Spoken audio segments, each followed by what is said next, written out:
Si l'Éternel ne bâtit la maison, en vain les bâtisseurs travaillent. Si l'Éternel ne garde pas la ville, en vain la sentinelle veille. Oui, il est vain de vous lever très tôt et de vous coucher tard, et de vous donner tant de peine pour gagner votre pain. Car Dieu en donne autant à ceux qui lui sont chers pendant qu'ils dorment. Des fils, voilà le patrimoine que donne l'Éternel. Oui, des enfants sont une récompense. Ils sont pareils aux flèches dans la main d'un guerrier, les fils de la jeunesse. Heureux est l'homme dont le carquois en est rempli. Il ne connaîtra pas la honte lorsqu'il entrera en contestation avec son adversaire aux portes de la ville. Heureux es-tu, toi qui crains l'Éternel et qui suis les chemins qu'il a tracés. Tu tireras profit du travail de tes mains, tout ira bien pour toi et tu seras heureux. Dans ton foyer, ta femme sera comme une vigne chargée de nombreux fruits et, autour de ta table, tes fils seront tels des plants d'olivier. C'est ainsi que sera béni un homme qui craint l'Éternel. Oui, l'Éternel te bénira depuis le mont Sion, et tu contempleras le bonheur de Jérusalem tous les jours de ta vie. Tu verras les enfants de tes enfants. Que la paix soit sur Israël. En moi-même, je médite sur ce que déclare le méchant dans son péché. Lui, il n'a même pas peur de Dieu. Il se considère d'un œil trop flatteur pour reconnaître sa faute et la détester. Les paroles de sa bouche sont mensonges et tromperies. Il ne veut pas réfléchir en vue de faire le bien. La nuit, sur son lit, il projette un mauvais coup. Il persiste dans la voie qui n'est pas la bonne. Il ne veut pas rejeter le mal. Jusqu'au ciel va ton amour éternel, et jusqu'aux nuages monte ta fidélité. Ta justice est aussi haute que les plus hautes montagnes. Tes jugements sont profonds comme l'immense océan. Tu secours, ô Éternel, et les hommes et les bêtes. Que ton amour est précieux, ô Dieu. Sous tes ailes, les humains se réfugient. Ils se restaurent de mets généreux de ta maison. Au torrent de tes délices, tu leur donnes à boire, car chez toi est la source de la vie. C'est dans ta lumière que nous voyons la lumière. Maintiens ton amour à tous ceux qui te connaissent. Manifeste ta justice à ceux qui sont droits de cœur. Que les orgueilleux ne m'approchent pas et que les méchants ne me chassent pas. Voici, déjà ils succombent, ceux qui font le mal. Ils sont renversés sans pouvoir se relever. Dieu se tient au conseil divin. Au milieu des dieux, il rend la justice. Ah, jusque à quand rendrez-vous des jugements iniques et prendrez-vous le parti des méchants? Faites droit aux faibles et à l'orphelin, et rendez justice aux pauvres et aux démunis. Libérez le faible et le défavorisé. Délivrez-les de la main des méchants. Mais ils ne comprennent rien, ils ne savent rien. Ils errent dans les ténèbres. Les fondements du pays en sont ébranlés.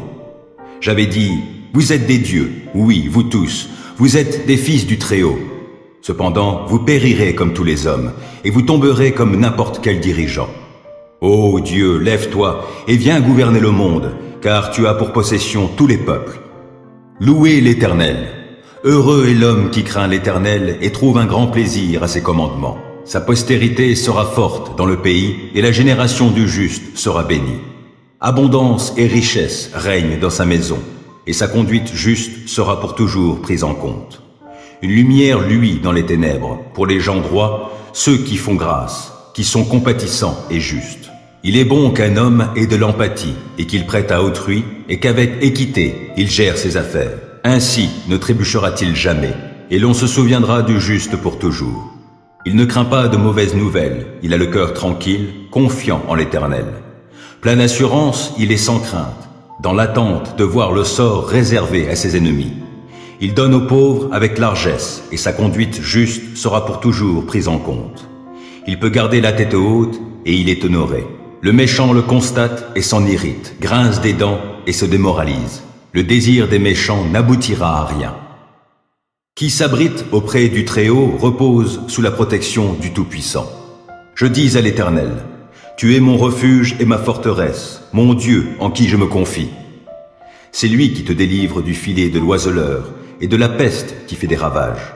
Il te couvre sous son plumage, tu es en sécurité sous son aile, sa fidélité te protège comme un grand bouclier. Tu n'as donc pas à craindre les terreurs de la nuit, ni les flèches qui volent dans la journée, ou bien la peste qui rôde dans l'obscurité, ou encore le coup fatal qui frappe à l'heure de midi. Que 1000 tombent à côté de toi et 10 000 à ta droite, toi, tu ne seras pas atteint. Il te suffira de regarder de tes yeux pour constater la rétribution des méchants. Oui, tu es mon refuge, ô Éternel. Si toi, tu fais du Très-Haut ton abri, aucun malheur ne t'atteindra, nulle calamité n'approchera de ta demeure. Car à ses anges, il donnera des ordres à ton sujet pour qu'ils te protègent sur tes chemins. Ils te porteront sur leurs mains de peur que ton pied ne heurte une pierre. Tu pourras marcher sur le lion et la vipère et piétiner le jeune lion et le serpent. Oui, celui qui m'est attaché, je le délivrerai et je protégerai celui qui entretient une relation avec moi. Lui, il m'invoquera et je lui répondrai. Je serai avec lui au jour de la détresse. Je le délivrerai et je l'honorerai. Je le comblerai d'une longue vie et lui ferai expérimenter mon salut. Pousse des cris de joie, toi qui étais stérile, toi qui n'enfantais pas. Éclate en chants joyeux, crie d'allégresse, toi qui n'as pas connu les douleurs de l'enfantement. Car l'Éternel déclare: les enfants de la délaissée seront bien plus nombreux que ceux de la femme mariée. C'est pourquoi élargis l'espace de ta tente et déploie largement les toiles qui t'abritent. Ne les ménage pas, allonge tes cordages, assure tes piquets, car tu te répandras sur ta droite et ta gauche, et ta postérité prendra possession de nations et peuplera des villes devenues solitaires. Ne sois pas effrayée, car tu ne seras plus honteuse, et ne sois pas confuse, car tu n'auras plus à rougir. Tu oublieras la honte de ton adolescence, et tu ne te souviendras plus du déshonneur de ton veuvage, car celui qui t'a faite, c'est ton époux. Il a pour nom le Seigneur des armées célestes. Celui qui te délivre, c'est le Saint d'Israël, celui que l'on appelle le Dieu du monde entier. L'Éternel te rappelle comme un époux rappelle la femme abandonnée, à l'esprit accablé, la compagne de la jeunesse qu'il aurait répudiée. C'est ce que déclare ton Dieu.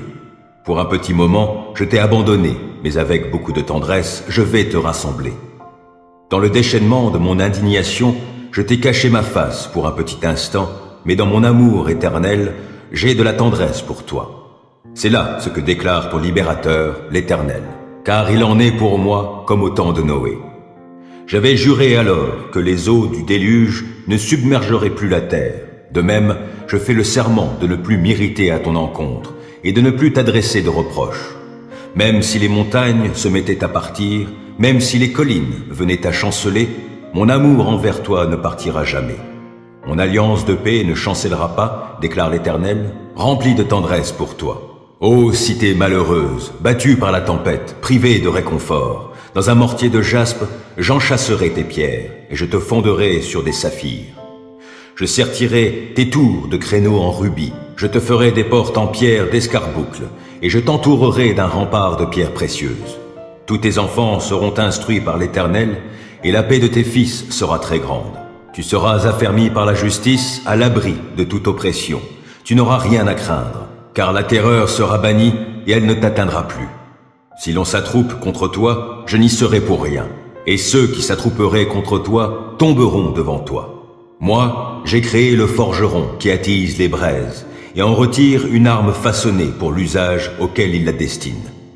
Et j'ai aussi créé le destructeur pour la dévastation.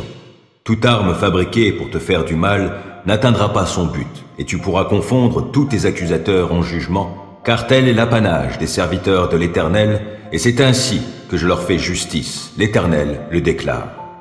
Une femme pleine de sagesse construit sa maison, mais celle qui est insensée la renverse de ses propres mains. Qui craint l'Éternel se conduit avec droiture, qui le méprise emprunte des voies perverses.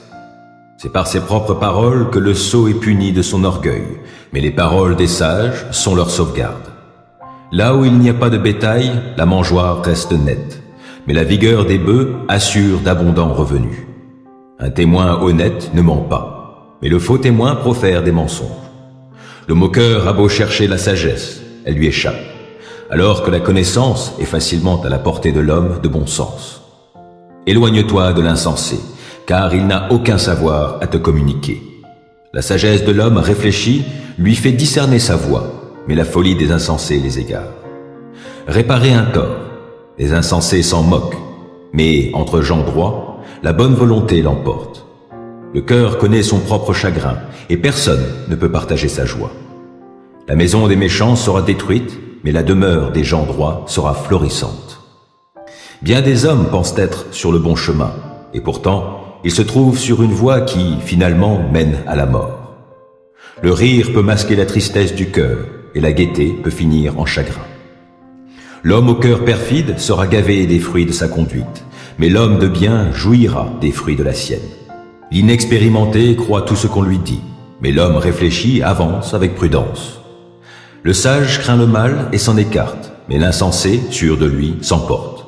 L'homme coléreux fait des sottises. Qui a de mauvais desseins s'attire la haine.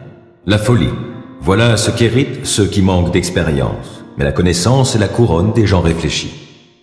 Les méchants auront à baisser la tête devant ceux qui sont bons, et les hommes mauvais à la porte des justes. Personne n'aime le pauvre, même pas son compagnon, mais le riche a beaucoup d'amis. Qui méprise son prochain commet une faute, mais heureux celui qui a compassion des affligés. Ceux qui manigancent le mal font fausse route, mais ceux qui projettent le bien trouvent l'amour véritable.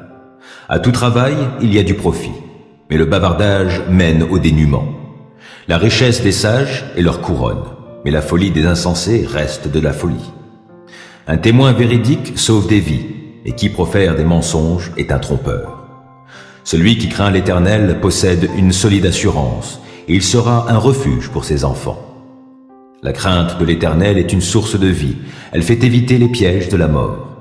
La gloire d'un roi dépend du nombre de ses sujets, et la dépopulation ruine le prince.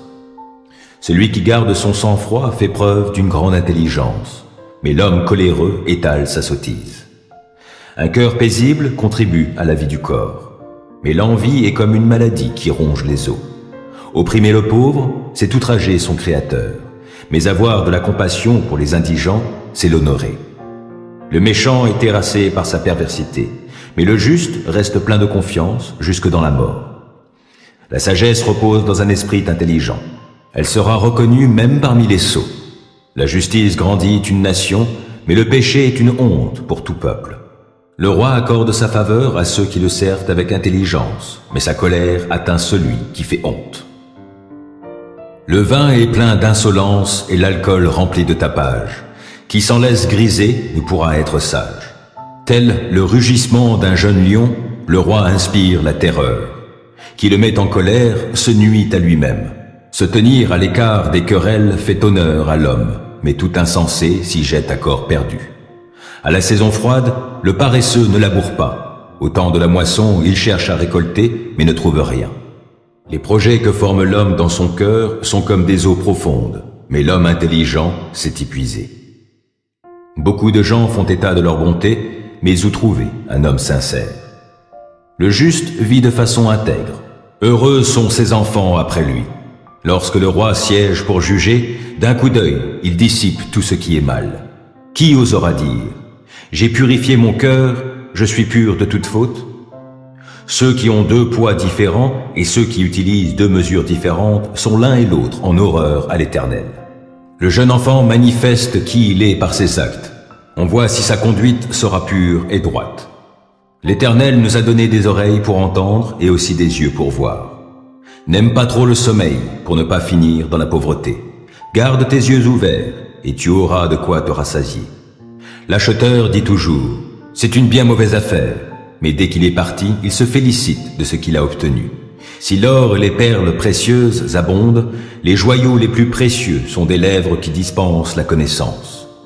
Si quelqu'un s'est porté garant des dettes d'un étranger, prends-lui son vêtement, et s'il a cautionné des inconnus, exige qu'il te donne des gages. Au premier abord, le pain mal acquis est savoureux, mais par la suite, ta bouche se trouvera pleine de cailloux. Lorsque tu fais des projets, prends conseil, et ne te lance pas dans une bataille sans une stratégie bien conçue. Qui divulgue des secrets finit par se répandre en calomnie. N'aie donc pas de relation avec un bavard. Si quelqu'un maudit son père ou sa mère, sa vie s'éteindra en pleines ténèbres. Il n'y a pas de bénédiction durable pour un patrimoine vite obtenu au début. Ne dis pas « je me vengerai ». Confie-toi en l'Éternel et il te délivrera. L'Éternel a horreur de l'usage de deux poids différents. Il n'est pas bien d'employer des balances truquées. C'est l'Éternel qui trace la voie d'un homme. Comment un humain pourrait-il comprendre par quel chemin il passe? Il est dangereux pour l'homme de consacrer précipitamment quelque chose à l'Éternel et de ne se mettre à réfléchir qu'après avoir fait son vœu. Un roi sage chasse au loin les méchants et fait passer sur eux la roue. L'esprit de l'homme est une lampe que l'Éternel a donnée et qui sonde les profondeurs de l'être. La bonté et la fidélité du roi assurent sa protection. Oui, par sa bonté, il affermit son autorité. La fierté des jeunes gens, c'est leur force, mais l'honneur des vieillards, ce sont leurs cheveux blancs. Les plaies d'une blessure sont un remède contre le mal, et les coups que l'on reçoit purgent l'être intérieur. Mieux vaut n'avoir qu'un crouton de pain sec et vivre dans la tranquillité que dans une maison où l'on festoie beaucoup tout en se querellant. Le serviteur intelligent gouvernera le fils indigne et recevra sa part d'héritage avec les frères.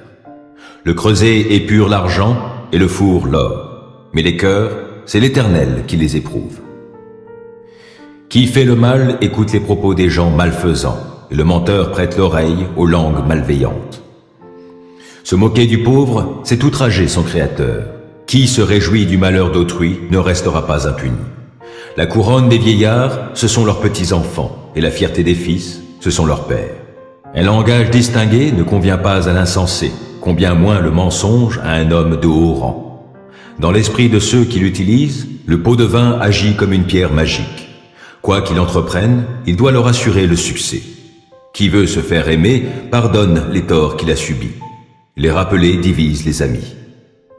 Un reproche a plus d'effet sur un homme avisé que 100 coups de bâton administrés à un insensé.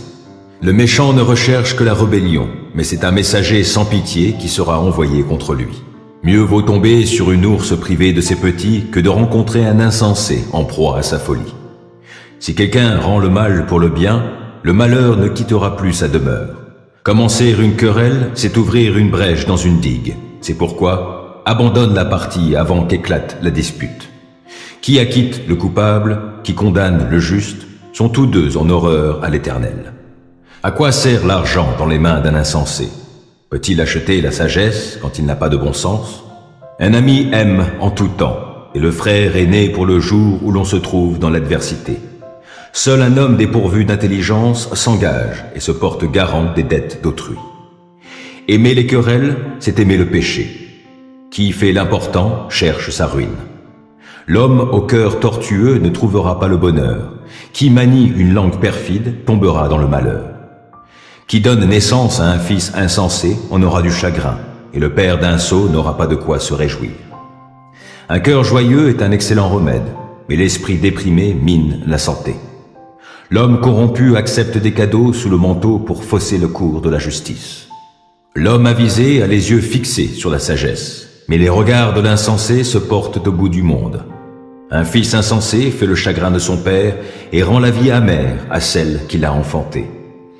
Il n'est pas bon de faire payer au juste une amende, ni de frapper de nobles dirigeants à l'encontre du droit. L'homme qui a de bonnes connaissances limite ses paroles, qui garde son sang-froid est intelligent. Le sot lui-même passe pour sage s'il sait se taire. Qui tient sa bouche close est intelligent.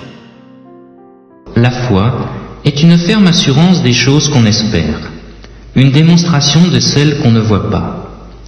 Pour l'avoir possédée, les anciens ont obtenu un témoignage favorable. C'est par la foi que nous reconnaissons que le monde a été formé par la parole de Dieu, en sorte que ce qu'on voit n'a pas été fait de choses visibles. C'est par la foi qu'Abel offrit à Dieu un sacrifice plus excellent que celui de Caïn. C'est par elle qu'il fut déclaré juste, Dieu approuvant ses offrandes, et c'est par elle qu'il parle encore, quoique mort. C'est par la foi qu'Enoch fut enlevé pour qu'il ne vît point la mort, et qu'il ne parut plus parce que Dieu l'avait enlevé. Car avant son enlèvement, il avait reçu le témoignage qu'il était agréable à Dieu. Or, sans la foi, il est impossible de lui être agréable. Car il faut que celui qui s'approche de Dieu croit que Dieu existe et qu'il est le rémunérateur de ceux qui le cherchent. C'est par la foi que Noé, divinement averti des choses qu'on ne voyait pas encore, et saisi d'une crainte respectueuse, construisit une arche pour sauver sa famille. C'est par elle qu'il condamna le monde et devint héritier de la justice qui s'obtient par la foi. C'est par la foi qu'Abraham, lors de sa vocation, obéit et partit pour un lieu qu'il devait recevoir en héritage. Et il partit sans savoir où il allait. C'est par la foi qu'il vint s'établir dans la terre promise, comme dans une terre étrangère, habitant sous des tentes, ainsi qu'Isaac et Jacob, les co-héritiers de la même promesse.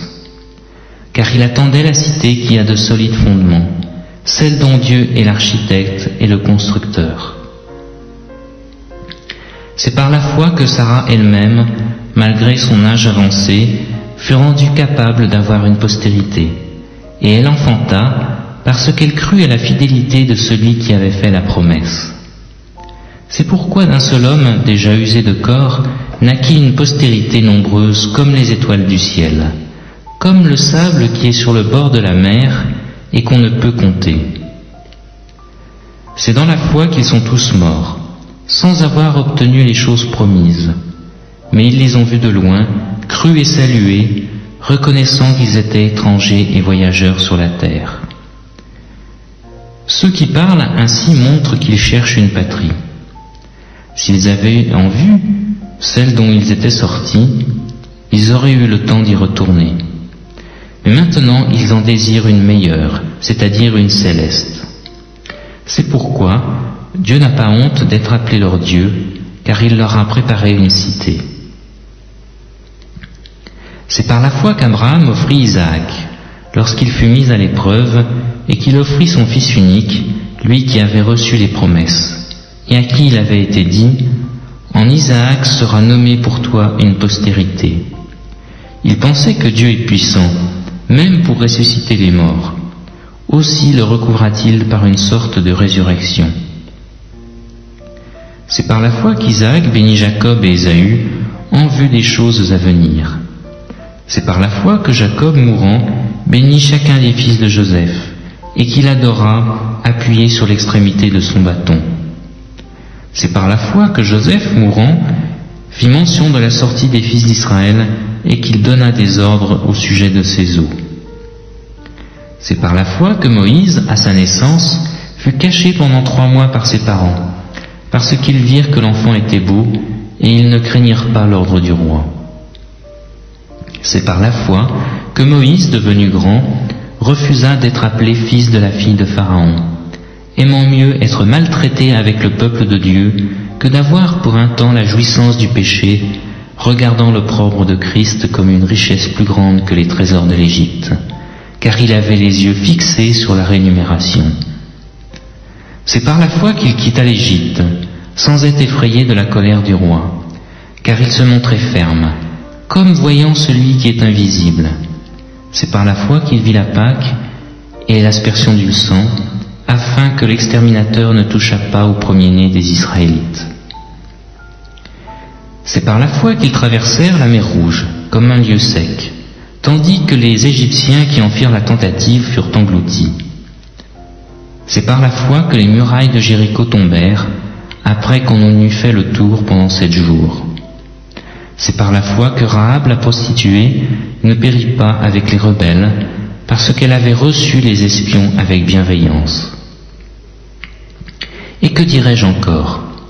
Car le temps me manquerait pour parler de Gédéon, de Barak, de Samson, de Jephthé, de David, de Samuel et des prophètes, qui par la foi vainquirent des royaumes, exercèrent la justice, obtinrent des promesses, fermèrent la gueule du lion, éteignirent la puissance du feu, échappèrent aux tranchants de l'épée, guérirent de leur maladie, furent vaillants à la guerre, mirent en fuite des armées étrangères. Des femmes recouvrèrent leur mort par la résurrection. D'autres furent livrés au tourment et n'acceptèrent point de délivrance, afin d'obtenir une meilleure résurrection. D'autres subirent les moqueries et le fouet, les chaînes et la prison. Ils furent lapidés, sciés, torturés. Ils moururent tués par l'épée. Ils allèrent çà et là, vêtus de peau de brebis et de peau de chèvre, dénués de tout, persécutés, maltraités, eux dont le monde n'était pas digne, errant dans les déserts et les montagnes, dans les cavernes et les antres de la terre. Tous ceux-là, à la foi desquels il a été rendu témoignage, n'ont pas obtenu ce qui leur était promis. Dieu ayant en vue quelque chose de meilleur pour nous, afin qu'ils ne parvinssent pas sans nous à la perfection, afin qu'ils deviennent obéissants et qu'ils participent à l'aspersion du sang de Jésus-Christ, que la paix et la grâce vous soient multipliées.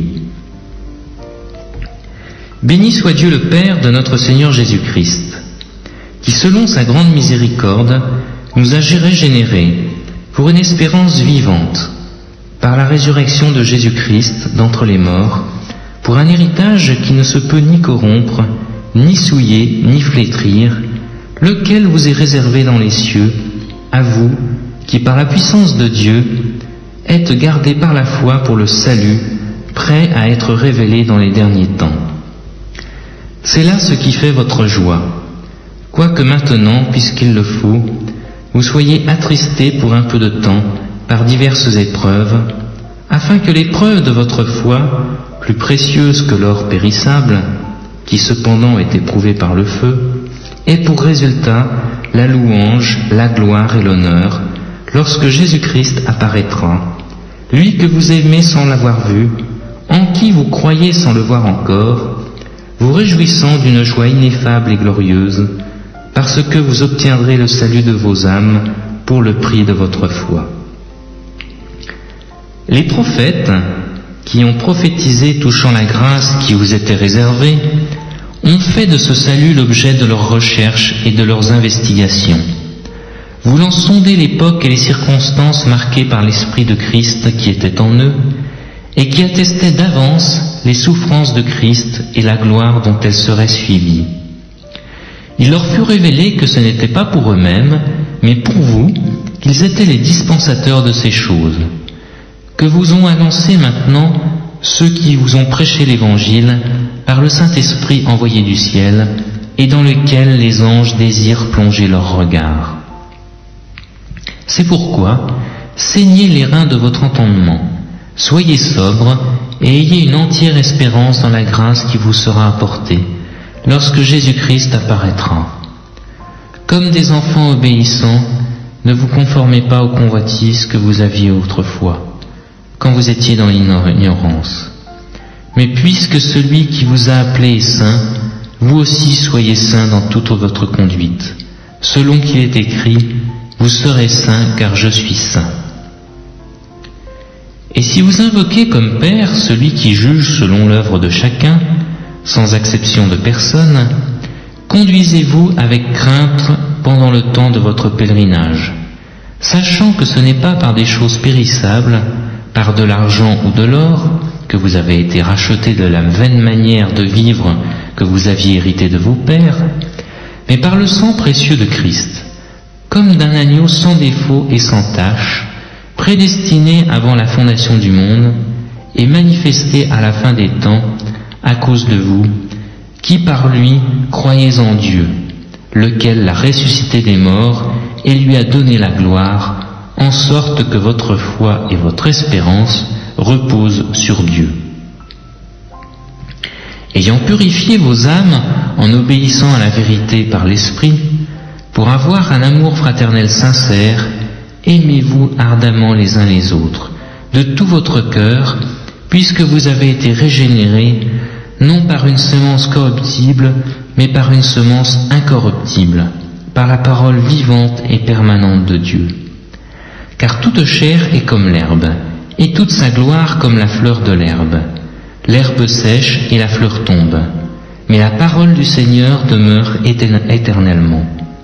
Et cette parole est celle qui vous a été annoncée par l'Évangile. Jésus, rempli du Saint-Esprit, revint du Jourdain, et il fut conduit par l'Esprit dans le désert, où il fut tenté par le diable pendant 40 jours. Il ne mangea rien durant ces jours-là, et après qu'ils furent écoulés, il eut faim. Le diable lui dit, « Si tu es fils de Dieu, ordonne à cette pierre qu'elle devienne du pain. » Jésus lui répondit, « Il est écrit, l'homme ne vivra pas de pain seulement. » Le diable, l'ayant élevé, lui montra en un instant tous les royaumes de la terre, et lui dit, « Je te donnerai toute cette puissance et la gloire de ces royaumes, car elle m'a été donnée, et je la donne à qui je veux. Si donc tu te prosternes devant moi, elle sera toute à toi. » Jésus lui répondit, « Il est écrit, tu adoreras le Seigneur ton Dieu, et tu le serviras lui seul. » Le diable le conduisit encore à Jérusalem, le plaça sur le haut du temple et lui dit, « Si tu es fils de Dieu, jette-toi d'ici en bas, car il est écrit, il donnera des ordres à tes anges à ton sujet, afin qu'ils te gardent, et ils te porteront sur les mains, de peur que ton pied ne heurte contre une pierre. » Jésus lui répondit, « Il est dit, tu ne tenteras point le Seigneur ton Dieu. » Après l'avoir tenté de toutes ses manières, le diable s'éloigna de lui jusqu'à un moment favorable. Jésus, revêtu de la puissance de l'Esprit, retourna en Galilée, et sa renommée se répandit dans tous les pays d'alentour. Il enseignait dans les synagogues, et il était glorifié par tous. Il se rendit à Nazareth, où il avait été élevé, et selon sa coutume, il entra dans la synagogue le jour du sabbat. Il se leva pour faire la lecture, et on lui remit le livre du prophète Isaïe. L'ayant déroulé, il trouva l'endroit où il était écrit « L'Esprit du Seigneur est sur moi, parce qu'il m'a oint pour annoncer une bonne nouvelle aux pauvres. Il m'a envoyé pour guérir ceux qui ont le cœur brisé, pour proclamer aux captifs la délivrance, et aux aveugles le recouvrement de la vue, pour renvoyer libres les opprimés, pour publier une année de grâce du Seigneur. » Ensuite, il roula le livre, le remit au serviteur et s'assit. Tous ceux qui se trouvaient dans la synagogue avaient les regards fixés sur lui. Alors il commença à leur dire, « Aujourd'hui cette parole de l'Écriture que vous venez d'entendre est accomplie. » Et tous lui rendaient témoignage. Ils étaient étonnés des paroles de grâce qui sortaient de sa bouche, et ils disaient, « N'est-ce pas le fils de Joseph ?» Jésus leur dit, « Sans doute vous m'appliquerez ce proverbe, médecin guéris-toi toi-même, et vous me direz, fais ici dans ta patrie tout ce que nous avons appris que tu as fait à Capernaum. Mais ajouta-t-il, je vous le dis en vérité, aucun prophète n'est bien reçu dans sa patrie. Je vous le dis en vérité, il y avait plusieurs veuves en Israël du temps d'Élie, lorsque le ciel fut fermé 3 ans et 6 mois, et qu'il y eut grande famine sur toute la terre. Et cependant, Élie ne fut envoyé vers aucune d'elles, si ce n'est vers une femme veuve, à Sarepta, dans le pays de Sidon. Il y avait aussi plusieurs lépreux en Israël du temps d'Élisée le prophète. Et cependant, aucun d'eux ne fut purifié, si ce n'est Naaman le Syrien. Ils furent tous remplis de colère dans la synagogue, lorsqu'ils entendirent ces choses.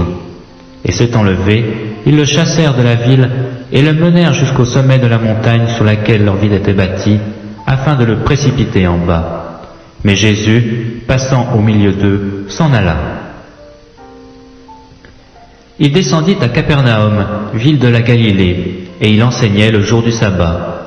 On était frappé de sa doctrine, car il parlait avec autorité. Il se trouva dans la synagogue un homme qui avait un esprit de démon impur, et qui s'écria d'une voix forte, « Ah, qu'y a-t-il entre nous et toi, Jésus de Nazareth? Tu es venu pour nous perdre. Je sais qui tu es, le Saint de Dieu. » Jésus le menaça, disant, « Tais-toi et sors de cet homme. » Et le démon le jeta au milieu de l'assemblée et sortit de lui sans lui faire du mal. Tous furent saisis de stupeur, et ils se disaient les uns les autres, « Quelle est cette parole? Il commande avec autorité et puissance aux esprits impurs, et ils sortent. » Et sa renommée se répandit dans tous les lieux d'alentour. En sortant de la synagogue, il se rendit à la maison de Simon. La belle-mère de Simon avait une violente fièvre, et ils le prièrent en sa faveur. S'étant penché sur elle, il menaça la fièvre, et la fièvre la quitta. À l'instant, elle se leva et les servit. Après le coucher du soleil, tous ceux qui avaient des malades, atteints de diverses maladies, les lui amènèrent. Il imposa les mains chacun d'eux, et il les guérit. Des démons aussi sortirent de beaucoup de personnes, en criant et disant, « Tu es le Fils de Dieu !» Mais il les menaçait et ne leur permettait pas de parler, parce qu'ils savaient qu'il était le Christ. Dès que le jour parut, il sortit et alla dans un lieu désert. Une foule de gens se mirent à sa recherche et arrivèrent jusqu'à lui. Ils voulaient le retenir afin qu'il ne les quittât point. Mais il leur dit, « Il faut aussi que j'annonce aux autres villes la bonne nouvelle du royaume de Dieu, car c'est pour cela que j'ai été envoyé. » Et il prêchait dans les synagogues de la Galilée. En ce moment, les disciples s'approchèrent de Jésus et dirent, « Qui donc est le plus grand dans le royaume des cieux ?» Jésus, ayant appelé un petit enfant, le plaça au milieu d'eux et dit, « Je vous le dis en vérité, si vous ne vous convertissez et si vous ne devenez comme les petits enfants, vous n'entrerez pas dans le royaume des cieux. C'est pourquoi quiconque se rendra humble comme ce petit enfant sera le plus grand dans le royaume des cieux. Et quiconque reçoit en mon nom un petit enfant comme celui-ci me reçoit moi-même. Mais si quelqu'un scandalisait un de ces petits qui croient en moi, il vaudrait mieux pour lui qu'on suspendît à son cou une meule de moulin et qu'on le jetât au fond de la mer. Malheur au monde à cause des scandales, car il est nécessaire qu'il arrive des scandales, mais malheur à l'homme par qui le scandale arrive. Si ta main ou ton pied est pour toi une occasion de chute, coupe-les et jette-les loin de toi. Mieux vaut pour toi entrer dans la vie boiteux ou manchot que d'avoir 2 pieds ou 2 mains et d'être jeté dans le feu éternel. Et si ton œil est pour toi une occasion de chute, arrache-le et jette-le loin de toi. Mieux vaut pour toi entrer dans la vie n'ayant qu'un œil que d'avoir 2 yeux et d'être jeté dans le feu de la géhenne. Gardez-vous de mépriser un de ces petits, car je vous dis que leurs anges dans les cieux voient continuellement la face de mon Père qui est dans les cieux. Car le Fils de l'homme est venu sauver ceux qui étaient perdus. Que vous en semble, si un homme a 100 brebis, et que l'une d'entre elles s'égare, ne laisse-t-il pas les 99 autres sur les montagnes pour aller chercher celle qui s'est égarée? Et s'il la retrouve, je vous le dis en vérité, elle lui cause plus de joie que les 99 qui ne se sont pas égarés. De même, ce n'est pas la volonté de votre Père qui est dans les cieux qu'il se perde un seul de ces petits. Si ton frère a péché, va et reprends-le entre toi et lui seul. S'il t'écoute, tu as gagné ton frère. Mais s'il ne t'écoute pas, prends avec toi 1 ou 2 personnes, afin que toute l'affaire se règle sur la déclaration de 2 ou 3 témoins. S'il refuse de les écouter, dis-le à l'Église. Et s'il refuse aussi d'écouter l'Église, qu'il soit pour toi comme un païen et un publicain. Je vous le dis en vérité, tout ce que vous lirez sur la terre sera lié dans le ciel, et tout ce que vous délierez sur la terre sera délié dans le ciel. Je vous dis encore que si 2 d'entre vous s'accordent sur la terre pour demander une chose quelconque, elle leur sera accordée par mon Père qui est dans les cieux. Car là où 2 ou 3 sont assemblés en mon nom, je suis au milieu d'eux. Alors Pierre s'approcha de lui et dit, « Seigneur, combien de fois pardonnerai-je à mon frère lorsqu'il péchera contre moi? Sera-ce jusqu'à 7 fois ?» Jésus lui dit, « Je ne te dis pas jusqu'à 7 fois, mais jusqu'à 70 fois 7 fois. » C'est pourquoi le royaume des cieux est semblable à un roi qui voulut faire rendre compte à ses serviteurs. Quand il se mit à compter, on lui en amena un qui devait 10 000 talents. Comme il n'avait pas de quoi payer, son maître ordonna qu'il fût vendu, lui, sa femme, ses enfants, et tout ce qu'il avait, et que la dette fût acquittée. Le serviteur, se jetant à terre, se prosterna devant lui et dit, « Seigneur, aie patience envers moi, et je te payerai tout. » Ému de compassion, le maître de ce serviteur le laissa aller, et lui remit la dette. Après qu'il fut sorti, ce serviteur rencontra un de ses compagnons, qui lui devait 100 deniers. Il le saisit et l'étranglait en disant, « Paie ce que tu dois. » Son compagnon, se jetant à terre, le suppliait, disant, « Aie patience envers moi, et je te paierai. » Mais l'autre ne voulut pas, et il alla le jeter en prison, jusqu'à ce qu'il ait payé ce qu'il devait. Ses compagnons, ayant vu ce qui était arrivé, furent profondément attristés, et ils allèrent raconter à leur maître tout ce qui s'était passé. Alors le maître fit appeler ce serviteur et lui dit, « Méchant serviteur, je t'avais remis en entier ta dette parce que tu m'avais supplié.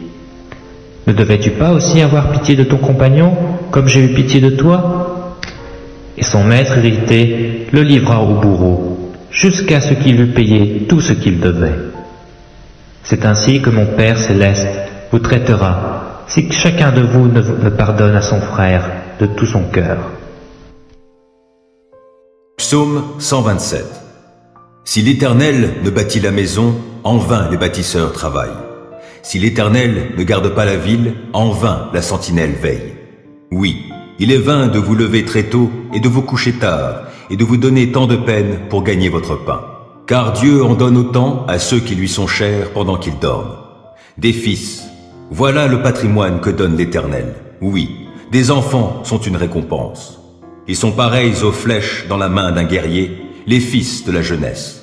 Heureux est l'homme dont le carquois en est rempli. Il ne connaîtra pas la honte lorsqu'il entrera en contestation avec son adversaire aux portes de la ville. Psaume 128. Heureux es-tu, toi qui crains l'Éternel et qui suis les chemins qu'il a tracés. Tu tireras profit du travail de tes mains, tout ira bien pour toi et tu seras heureux. Dans ton foyer, ta femme sera comme une vigne chargée de nombreux fruits et, autour de ta table, tes fils seront tels des plants d'olivier. C'est ainsi que sera béni un homme qui craint l'Éternel. Oui, l'Éternel te bénira depuis le mont Sion et tu contempleras le bonheur de Jérusalem tous les jours de ta vie. Tu verras les enfants de tes enfants. Que la paix soit sur Israël. Psaume 36. En moi-même, je médite sur ce que déclare le méchant dans son péché. Lui, il n'a même pas peur de Dieu.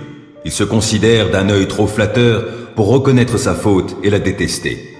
Les paroles de sa bouche sont mensonges et tromperies. Il ne veut pas réfléchir en vue de faire le bien. La nuit, sur son lit, il projette un mauvais coup. Il persiste dans la voie qui n'est pas la bonne. Il ne veut pas rejeter le mal. Jusqu'au ciel va ton amour éternel, et jusqu'aux nuages monte ta fidélité. Ta justice est aussi haute que les plus hautes montagnes.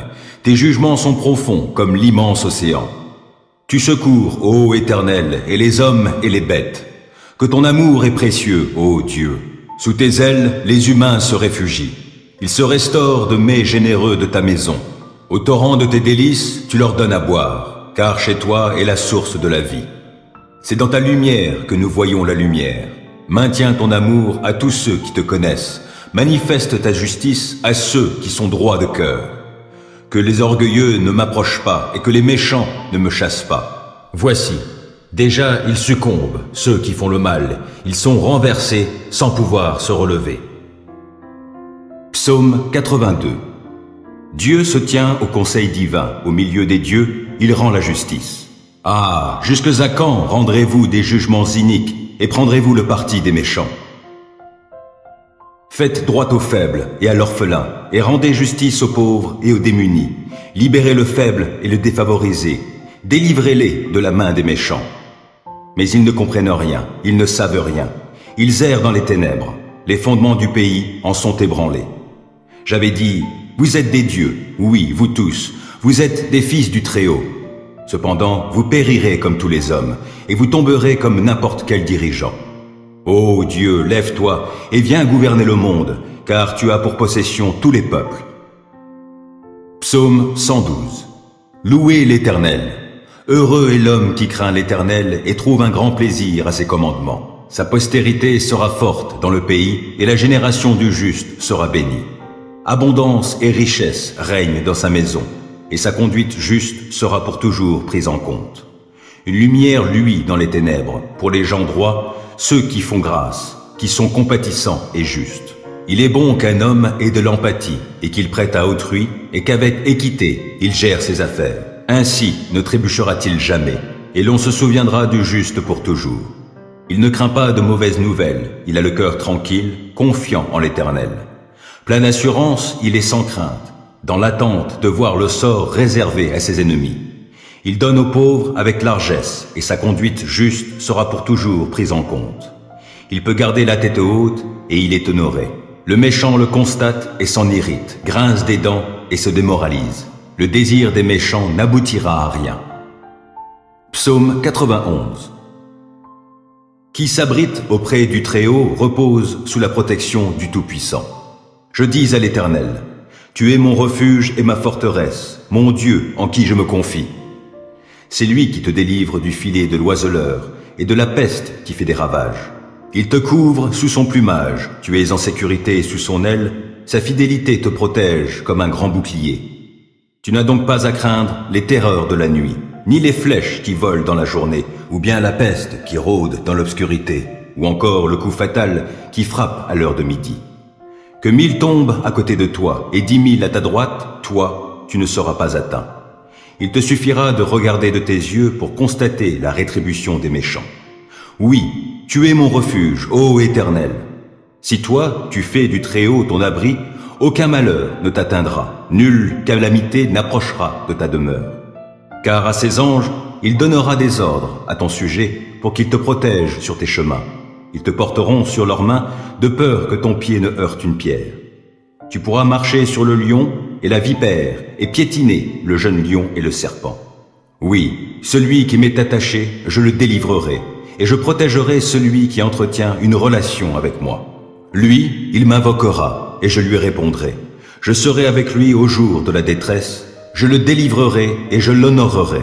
Je le comblerai d'une longue vie et lui ferai expérimenter mon salut.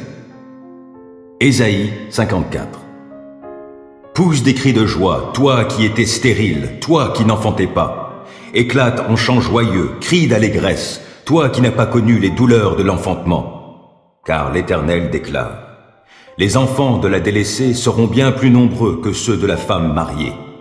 C'est pourquoi élargis l'espace de ta tente et déploie largement les toiles qui t'abritent. Ne les ménage pas, allonge tes cordages, assure tes piquets, car tu te répandras sur ta droite et ta gauche, et ta postérité prendra possession de nations et peuplera des villes devenues solitaires. Ne sois pas effrayée, car tu ne seras plus honteuse, et ne sois pas confuse, car tu n'auras plus à rougir. Tu oublieras la honte de ton adolescence, et tu ne te souviendras plus du déshonneur de ton veuvage, car celui qui t'a faite, c'est ton époux. Il a pour nom le Seigneur des armées célestes. Celui qui te délivre, c'est le Saint d'Israël, celui que l'on appelle le Dieu du monde entier. L'Éternel te rappelle comme un époux rappelle la femme abandonnée, à l'esprit accablé, la compagne de la jeunesse qui l'aurait répudiée. C'est ce que déclare ton Dieu. Pour un petit moment, je t'ai abandonné, mais avec beaucoup de tendresse, je vais te rassembler. Dans le déchaînement de mon indignation, je t'ai caché ma face pour un petit instant, mais dans mon amour éternel, j'ai de la tendresse pour toi. C'est là ce que déclare ton libérateur, l'Éternel, car il en est pour moi comme au temps de Noé. J'avais juré alors que les eaux du déluge ne submergeraient plus la terre. De même, je fais le serment de ne plus m'irriter à ton encontre et de ne plus t'adresser de reproches. Même si les montagnes se mettaient à partir, même si les collines venaient à chanceler, mon amour envers toi ne partira jamais. Mon alliance de paix ne chancellera pas, déclare l'Éternel, remplie de tendresse pour toi. Ô cité malheureuse, battue par la tempête, privée de réconfort, dans un mortier de jaspe, j'enchâsserai tes pierres, et je te fonderai sur des saphirs. Je sertirai tes tours de créneaux en rubis, je te ferai des portes en pierre d'escarboucle, et je t'entourerai d'un rempart de pierres précieuses. Tous tes enfants seront instruits par l'Éternel, et la paix de tes fils sera très grande. Tu seras affermi par la justice, à l'abri de toute oppression.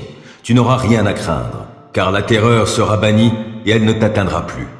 Si l'on s'attroupe contre toi, je n'y serai pour rien, et ceux qui s'attrouperaient contre toi tomberont devant toi.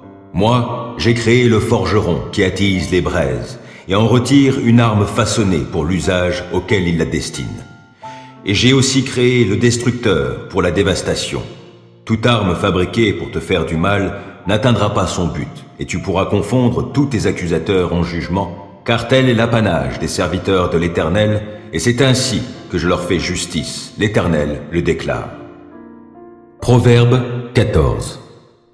Une femme pleine de sagesse construit sa maison, mais celle qui est insensée la renverse de ses propres mains.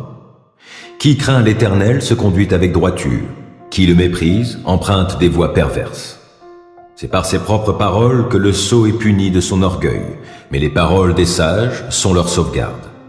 Là où il n'y a pas de bétail, la mangeoire reste nette, mais la vigueur des bœufs assure d'abondants revenus.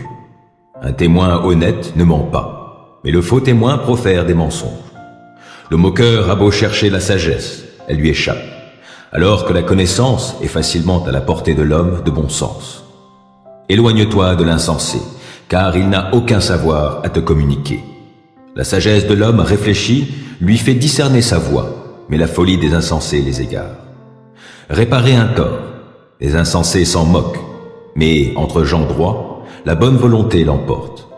Le cœur connaît son propre chagrin, et personne ne peut partager sa joie. La maison des méchants sera détruite, mais la demeure des gens droits sera florissante. Bien des hommes pensent être sur le bon chemin, et pourtant, ils se trouvent sur une voie qui, finalement, mène à la mort. Le rire peut masquer la tristesse du cœur, et la gaieté peut finir en chagrin.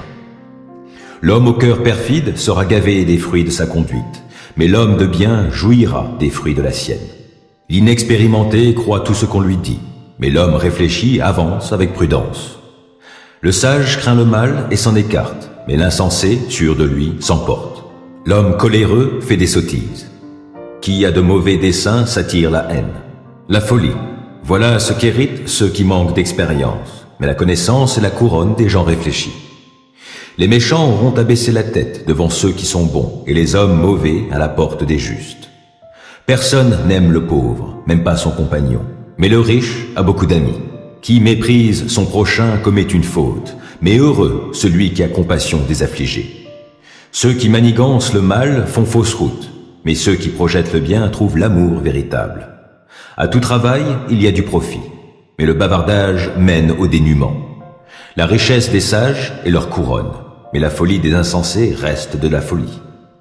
Un témoin véridique sauve des vies, et qui profère des mensonges est un trompeur. Celui qui craint l'Éternel possède une solide assurance, et il sera un refuge pour ses enfants. La crainte de l'Éternel est une source de vie, elle fait éviter les pièges de la mort. La gloire d'un roi dépend du nombre de ses sujets, et la dépopulation ruine le prince. Celui qui garde son sang-froid fait preuve d'une grande intelligence, mais l'homme coléreux étale sa sottise. Un cœur paisible contribue à la vie du corps, mais l'envie est comme une maladie qui ronge les os. Opprimer le pauvre, c'est outrager son Créateur, mais avoir de la compassion pour les indigents, c'est l'honorer. Le méchant est terrassé par sa perversité, mais le juste reste plein de confiance jusque dans la mort. La sagesse repose dans un esprit intelligent. Elle sera reconnue même parmi les sots. La justice grandit une nation, mais le péché est une honte pour tout peuple. Le roi accorde sa faveur à ceux qui le servent avec intelligence, mais sa colère atteint celui qui fait honte. Proverbe 20. Le vin est plein d'insolence et l'alcool rempli de tapage. Qui s'en laisse griser ne pourra être sage. Tel le rugissement d'un jeune lion, le roi inspire la terreur.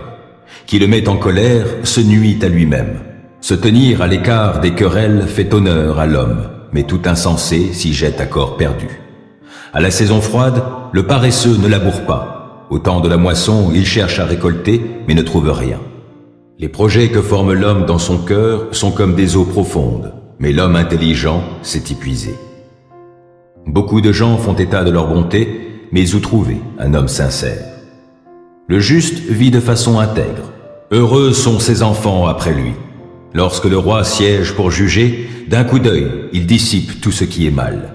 Qui osera dire « J'ai purifié mon cœur, je suis pur de toute faute » Ceux qui ont deux poids différents et ceux qui utilisent deux mesures différentes sont l'un et l'autre en horreur à l'Éternel. Le jeune enfant manifeste qui il est par ses actes. On voit si sa conduite sera pure et droite. L'Éternel nous a donné des oreilles pour entendre et aussi des yeux pour voir. N'aime pas trop le sommeil pour ne pas finir dans la pauvreté. Garde tes yeux ouverts et tu auras de quoi te rassasier. L'acheteur dit toujours « C'est une bien mauvaise affaire », mais dès qu'il est parti, il se félicite de ce qu'il a obtenu. Si l'or et les perles précieuses abondent, les joyaux les plus précieux sont des lèvres qui dispensent la connaissance. Si quelqu'un s'est porté garant des dettes d'un étranger, prends-lui son vêtement, et s'il a cautionné des inconnus, exige qu'il te donne des gages. Au premier abord, le pain mal acquis est savoureux, mais par la suite, ta bouche se trouvera pleine de cailloux. Lorsque tu fais des projets, prends conseil, et ne te lance pas dans une bataille sans une stratégie bien conçue. Qui divulgue des secrets finit par se répandre en calomnie. N'aie donc pas de relation avec un bavard. Si quelqu'un maudit son père ou sa mère, sa vie s'éteindra en pleines ténèbres. Il n'y a pas de bénédiction durable pour un patrimoine vite obtenu au début. Ne dis pas « je me vengerai ». Confie-toi en l'Éternel et il te délivrera. L'Éternel a horreur de l'usage de deux poids différents. Il n'est pas bien d'employer des balances truquées. C'est l'Éternel qui trace la voie d'un homme. Comment un humain pourrait-il comprendre par quel chemin il passe? Il est dangereux pour l'homme de consacrer précipitamment quelque chose à l'Éternel et de ne se mettre à réfléchir qu'après avoir fait son vœu. Un roi sage chasse au loin les méchants et fait passer sur eux la roue. L'esprit de l'homme est une lampe que l'Éternel a donnée et qui sonde les profondeurs de l'être. La bonté et la fidélité du roi assurent sa protection. Oui, par sa bonté, il affermit son autorité. La fierté des jeunes gens, c'est leur force, mais l'honneur des vieillards, ce sont leurs cheveux blancs. Les plaies d'une blessure sont un remède contre le mal, et les coups que l'on reçoit purgent l'être intérieur. Proverbe 17. Mieux vaut n'avoir qu'un crouton de pain sec et vivre dans la tranquillité que dans une maison où l'on festoie beaucoup tout en se querellant. Le serviteur intelligent gouvernera le fils indigne et recevra sa part d'héritage avec les frères. Le creuset épure l'argent et le four l'or, mais les cœurs, c'est l'Éternel qui les éprouve. Qui fait le mal écoute les propos des gens malfaisants, et le menteur prête l'oreille aux langues malveillantes. Se moquer du pauvre, c'est outrager son Créateur. Qui se réjouit du malheur d'autrui ne restera pas impuni. La couronne des vieillards, ce sont leurs petits-enfants, et la fierté des fils, ce sont leurs pères. Un langage distingué ne convient pas à l'insensé, combien moins le mensonge à un homme de haut rang. Dans l'esprit de ceux qui l'utilisent, le pot de vin agit comme une pierre magique. Quoi qu'il entreprenne, il doit leur assurer le succès. Qui veut se faire aimer, pardonne les torts qu'il a subis. Les rappeler divise les amis. Un reproche a plus d'effet sur un homme avisé que 100 coups de bâton administrés à un insensé. Le méchant ne recherche que la rébellion, mais c'est un messager sans pitié qui sera envoyé contre lui. Mieux vaut tomber sur une ours privée de ses petits que de rencontrer un insensé en proie à sa folie. Si quelqu'un rend le mal pour le bien, le malheur ne quittera plus sa demeure. Commencer une querelle, c'est ouvrir une brèche dans une digue. C'est pourquoi abandonne la partie avant qu'éclate la dispute. Qui acquitte le coupable, qui condamne le juste, sont tous deux en horreur à l'Éternel. À quoi sert l'argent dans les mains d'un insensé? Peut-il acheter la sagesse quand il n'a pas de bon sens? Un ami aime en tout temps, et le frère est né pour le jour où l'on se trouve dans l'adversité. Seul un homme dépourvu d'intelligence s'engage et se porte garant des dettes d'autrui. Aimer les querelles, c'est aimer le péché. Qui fait l'important cherche sa ruine. L'homme au cœur tortueux ne trouvera pas le bonheur. Qui manie une langue perfide tombera dans le malheur. Qui donne naissance à un fils insensé en aura du chagrin, et le père d'un sot n'aura pas de quoi se réjouir. Un cœur joyeux est un excellent remède, mais l'esprit déprimé mine la santé. L'homme corrompu accepte des cadeaux sous le manteau pour fausser le cours de la justice. L'homme avisé a les yeux fixés sur la sagesse, mais les regards de l'insensé se portent au bout du monde. Un fils insensé fait le chagrin de son père et rend la vie amère à celle qui l'a enfanté. Il n'est pas bon de faire payer au juste une amende, ni de frapper de nobles dirigeants à l'encontre du droit. L'homme qui a de bonnes connaissances limite ses paroles, qui garde son sang-froid est intelligent. Le sot lui-même passe pour sage s'il sait se taire. Qui tient sa bouche close est intelligent. Épître aux Hébreux, chapitre 11. Or, la foi est une ferme assurance des choses qu'on espère, une démonstration de celles qu'on ne voit pas. Pour l'avoir possédée, les anciens ont obtenu un témoignage favorable. C'est par la foi que nous reconnaissons que le monde a été formé par la parole de Dieu, en sorte que ce qu'on voit n'a pas été fait de choses visibles. C'est par la foi qu'Abel offrit à Dieu un sacrifice plus excellent que celui de Caïn.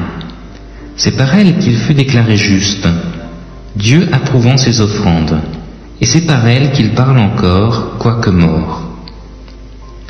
C'est par la foi qu'Enoch fut enlevé pour qu'il ne vît point la mort, et qu'il ne parut plus parce que Dieu l'avait enlevé. Car avant son enlèvement, il avait reçu le témoignage qu'il était agréable à Dieu. Or, sans la foi, il est impossible de lui être agréable. Car il faut que celui qui s'approche de Dieu croit que Dieu existe et qu'il est le rémunérateur de ceux qui le cherchent. C'est par la foi que Noé, divinement averti des choses qu'on ne voyait pas encore, et saisi d'une crainte respectueuse, construisit une arche pour sauver sa famille. C'est par elle qu'il condamna le monde et devint héritier de la justice qui s'obtient par la foi. C'est par la foi qu'Abraham, lors de sa vocation, obéit et partit pour un lieu qu'il devait recevoir en héritage. Et il partit sans savoir où il allait. C'est par la foi qu'il vint s'établir dans la terre promise, comme dans une terre étrangère, habitant sous des tentes, ainsi qu'Isaac et Jacob, les co-héritiers de la même promesse. Car il attendait la cité qui a de solides fondements, celle dont Dieu est l'architecte et le constructeur. C'est par la foi que Sarah elle-même, malgré son âge avancé, fut rendue capable d'avoir une postérité, et elle enfanta parce qu'elle crut à la fidélité de celui qui avait fait la promesse. C'est pourquoi d'un seul homme, déjà usé de corps, naquit une postérité nombreuse comme les étoiles du ciel, comme le sable qui est sur le bord de la mer et qu'on ne peut compter. C'est dans la foi qu'ils sont tous morts, sans avoir obtenu les choses promises, mais ils les ont vus de loin, crus et salués, reconnaissant qu'ils étaient étrangers et voyageurs sur la terre. Ceux qui parlent ainsi montrent qu'ils cherchent une patrie. S'ils avaient en vue celle dont ils étaient sortis, ils auraient eu le temps d'y retourner. Mais maintenant, ils en désirent une meilleure, c'est-à-dire une céleste. C'est pourquoi Dieu n'a pas honte d'être appelé leur Dieu, car il leur a préparé une cité. C'est par la foi qu'Abraham offrit Isaac, lorsqu'il fut mis à l'épreuve, et qu'il offrit son fils unique, lui qui avait reçu les promesses, et à qui il avait été dit, « En Isaac sera nommé pour toi une postérité. » Il pensait que Dieu est puissant, même pour ressusciter les morts. Aussi le recouvra-t-il par une sorte de résurrection. C'est par la foi qu'Isaac bénit Jacob et Ésaü en vue des choses à venir. C'est par la foi que Jacob, mourant, bénit chacun des fils de Joseph, et qu'il adora, appuyé sur l'extrémité de son bâton. C'est par la foi que Joseph, mourant, fit mention de la sortie des fils d'Israël, et qu'il donna des ordres au sujet de ses os. C'est par la foi que Moïse, à sa naissance, fut caché pendant 3 mois par ses parents, parce qu'ils virent que l'enfant était beau, et ils ne craignirent pas l'ordre du roi. C'est par la foi que Moïse, devenu grand, refusa d'être appelé fils de la fille de Pharaon, aimant mieux être maltraité avec le peuple de Dieu que d'avoir pour un temps la jouissance du péché, regardant l'opprobre de Christ comme une richesse plus grande que les trésors de l'Égypte, car il avait les yeux fixés sur la rémunération. C'est par la foi qu'il quitta l'Égypte, sans être effrayé de la colère du roi, car il se montrait ferme, comme voyant celui qui est invisible. C'est par la foi qu'il vit la Pâque et l'aspersion du sang, afin que l'exterminateur ne touchât pas au premier-né des Israélites. C'est par la foi qu'ils traversèrent la mer Rouge, comme un lieu sec, tandis que les Égyptiens qui en firent la tentative furent engloutis. C'est par la foi que les murailles de Jéricho tombèrent, après qu'on en eut fait le tour pendant 7 jours. C'est par la foi que Rahab la prostituée ne périt pas avec les rebelles, parce qu'elle avait reçu les espions avec bienveillance. Et que dirais-je encore? Car le temps me manquerait pour parler de Gédéon, de Barak, de Samson, de Jephthé, de David, de Samuel et des prophètes, qui par la foi vainquirent des royaumes, exercèrent la justice, obtinrent des promesses, fermèrent la gueule du lion, éteignirent la puissance du feu, échappèrent aux tranchants de l'épée, guérirent de leur maladie, furent vaillants à la guerre, mirent en fuite des armées étrangères. Des femmes recouvrèrent leur mort par la résurrection, d'autres furent livrées au tourment et n'acceptèrent point de délivrance, afin d'obtenir une meilleure résurrection. D'autres subirent les moqueries et le fouet, les chaînes et la prison. Ils furent lapidés, sciés, torturés. Ils moururent tués par l'épée. Ils allèrent çà et là, vêtus de peau de brebis et de peau de chèvre, dénués de tout, persécutés, maltraités, eux dont le monde n'était pas digne, errant dans les déserts et les montagnes, dans les cavernes et les antres de la terre. Tous ceux-là, à la foi desquels il a été rendu témoignage, n'ont pas obtenu ce qui leur était promis. Dieu ayant en vue quelque chose de meilleur pour nous, afin qu'ils ne parvinssent pas sans nous à la perfection. Première épître de Pierre, chapitre 1. Pierre, apôtre de Jésus-Christ, à ceux qui sont étrangers et dispersés dans le Pont, la Galatie, la Cappadoce, l'Asie et la Bithynie, et ceux qui sont élus selon la prescience de Dieu le Père, par la sanctification de l'Esprit, afin qu'ils deviennent obéissants et qu'ils participent à l'aspersion du sang de Jésus-Christ, que la paix et la grâce vous soient multipliées. Béni soit Dieu le Père de notre Seigneur Jésus-Christ, qui selon sa grande miséricorde nous a régénérés pour une espérance vivante, par la résurrection de Jésus-Christ d'entre les morts, pour un héritage qui ne se peut ni corrompre, ni souiller, ni flétrir, lequel vous est réservé dans les cieux, à vous, qui par la puissance de Dieu, êtes gardés par la foi pour le salut, prêts à être révélés dans les derniers temps. C'est là ce qui fait votre joie, quoique maintenant, puisqu'il le faut, vous soyez attristés pour un peu de temps par diverses épreuves, afin que l'épreuve de votre foi, plus précieuse que l'or périssable, qui cependant est éprouvé par le feu, ait pour résultat la louange, la gloire et l'honneur, lorsque Jésus-Christ apparaîtra, lui que vous aimez sans l'avoir vu, en qui vous croyez sans le voir encore, vous réjouissant d'une joie ineffable et glorieuse, parce que vous obtiendrez le salut de vos âmes pour le prix de votre foi. Les prophètes, qui ont prophétisé touchant la grâce qui vous était réservée, ont fait de ce salut l'objet de leurs recherches et de leurs investigations, voulant sonder l'époque et les circonstances marquées par l'Esprit de Christ qui était en eux, et qui attestaient d'avance les souffrances de Christ et la gloire dont elles seraient suivies.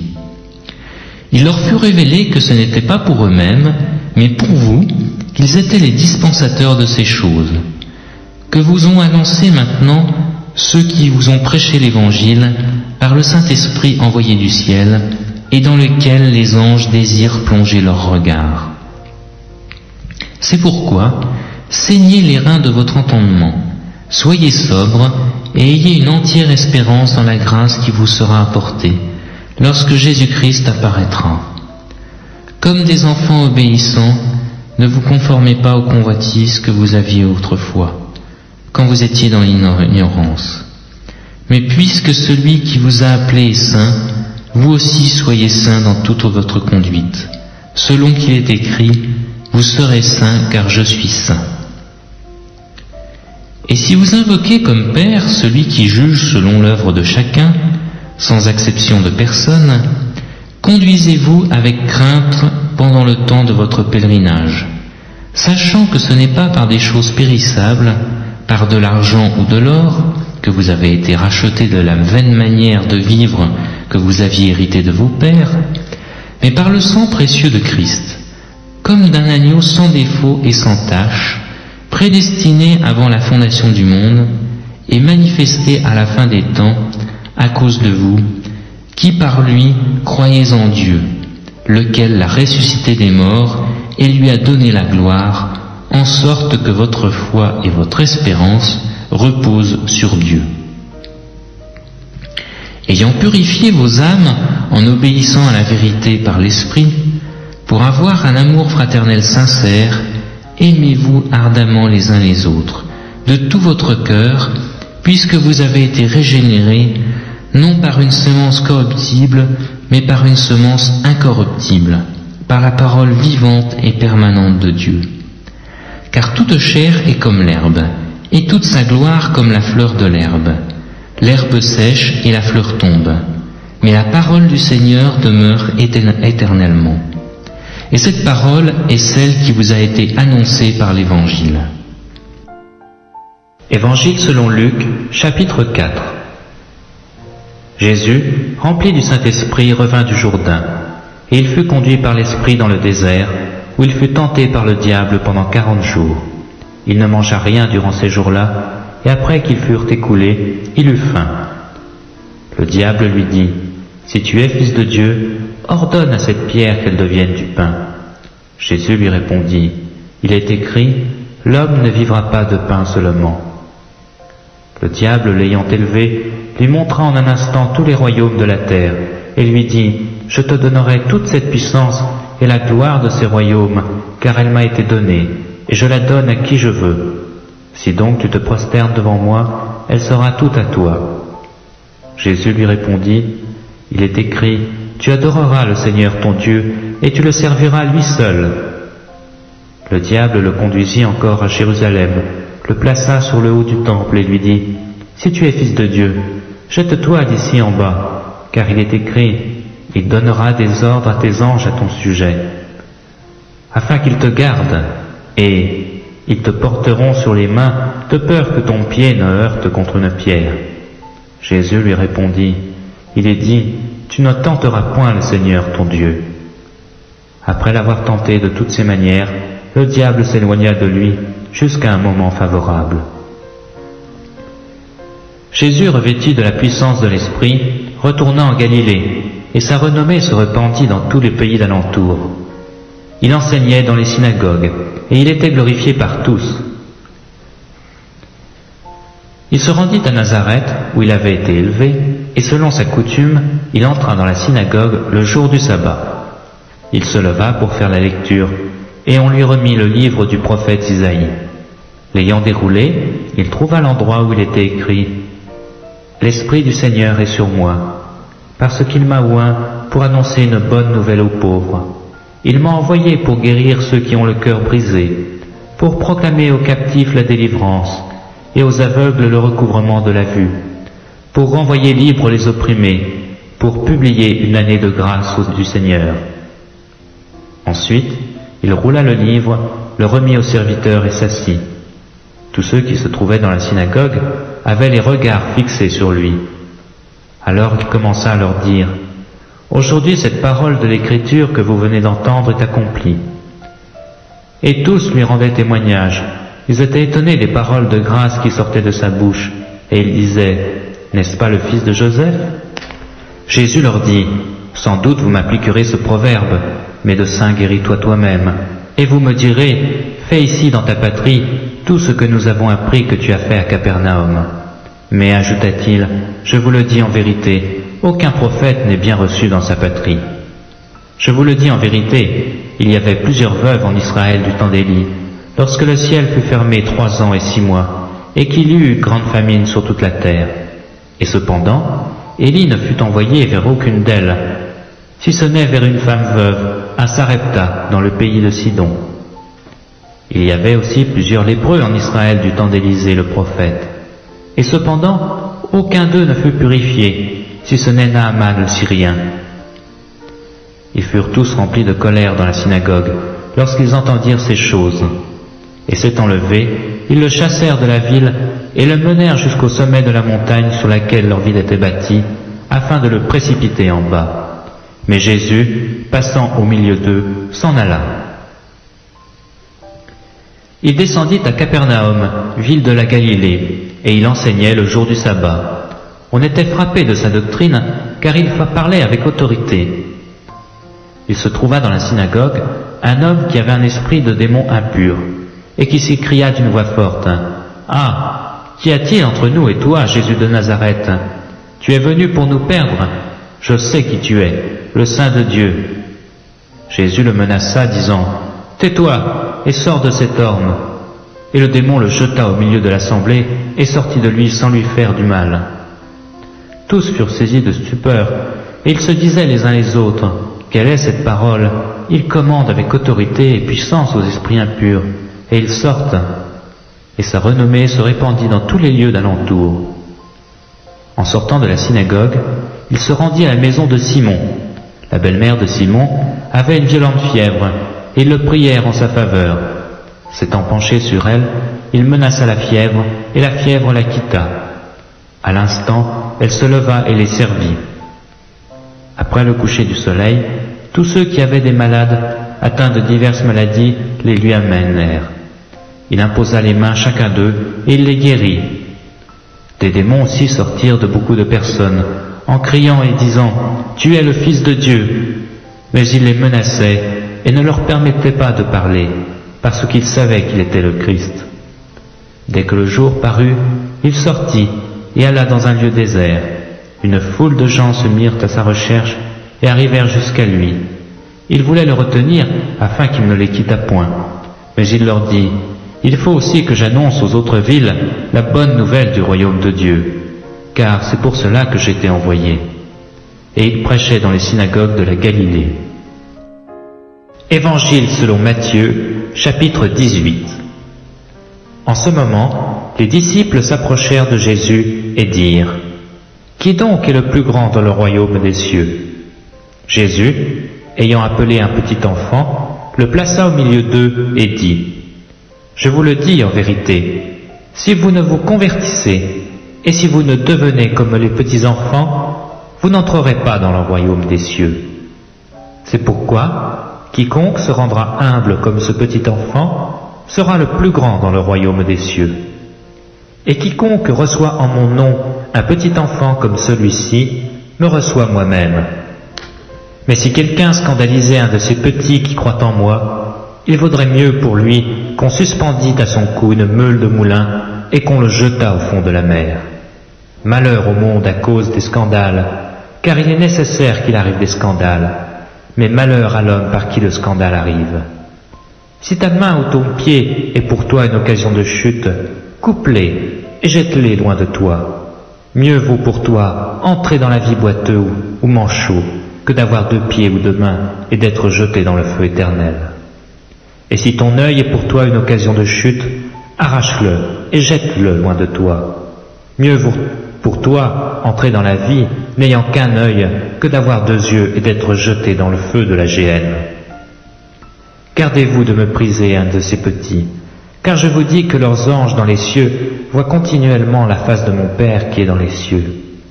Car le Fils de l'homme est venu sauver ceux qui étaient perdus. Que vous en semble, si un homme a 100 brebis, et que l'une d'entre elles s'égare, ne laisse-t-il pas les 99 autres sur les montagnes pour aller chercher celle qui s'est égarée? Et s'il la retrouve, je vous le dis en vérité, elle lui cause plus de joie que les 99 qui ne se sont pas égarés. De même, ce n'est pas la volonté de votre Père qui est dans les cieux qu'il se perde un seul de ces petits. Si ton frère a péché, va et reprends-le entre toi et lui seul. S'il t'écoute, tu as gagné ton frère. Mais s'il ne t'écoute pas, prends avec toi 1 ou 2 personnes, afin que toute l'affaire se règle sur la déclaration de 2 ou 3 témoins. S'il refuse de les écouter, dis-le à l'Église. Et s'il refuse aussi d'écouter l'Église, qu'il soit pour toi comme un païen et un publicain. Je vous le dis en vérité, tout ce que vous lirez sur la terre sera lié dans le ciel, et tout ce que vous délierez sur la terre sera délié dans le ciel. Je vous dis encore que si 2 d'entre vous s'accordent sur la terre pour demander une chose quelconque, elle leur sera accordée par mon Père qui est dans les cieux. Car là où 2 ou 3 sont assemblés en mon nom, je suis au milieu d'eux. Alors Pierre s'approcha de lui et dit, « Seigneur, combien de fois pardonnerai-je à mon frère lorsqu'il péchera contre moi? Sera-ce jusqu'à 7 fois ?» Jésus lui dit, « Je ne te dis pas jusqu'à 7 fois, mais jusqu'à 70 fois 7 fois. » C'est pourquoi le royaume des cieux est semblable à un roi qui voulut faire rendre compte à ses serviteurs. Quand il se mit à compter, on lui en amena un qui devait 10 000 talents.